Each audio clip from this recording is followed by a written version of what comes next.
礼拜发生的40周年，当时为了加速历史真相公开，陈南荣甲一个民主前辈伫全国展开游行甲宣讲的第一站，就是伫台南。所以，当陈南荣基金会要以自由文理为主题全国巡回展览，嘛先选伫台南的唐德宗纪念公园来举办开幕式。会中阿姊用音乐的表演，互大家回忆民主的奋斗历程。开幕式当中，包括市长韦铁、前教育部长杜正成等贵宾嘛拢到场。特别民主前辈黄兆凯等人更献身见证戒严的历史。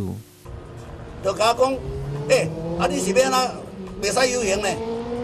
我讲，我要来遮做礼拜，阮的家私队啊，安尼行过来，差不多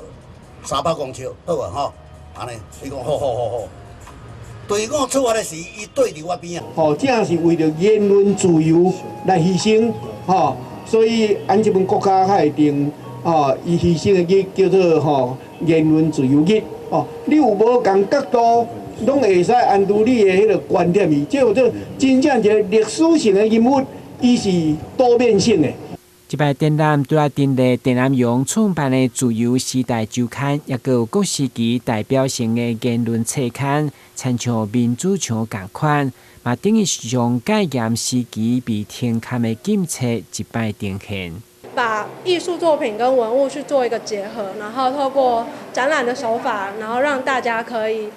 不管是长一辈的或者是年轻一代的，都可以从这个展览去找到他们有共鸣的事件。那我们比较特别的是，这个展览展出很多郑南榕比较私人一点的文件，比如说他的日记、求职履历等等，然后都是希望大家可以看见，除了4月7号自焚那一天之外，更平凡人或者是更身为台湾人的一面。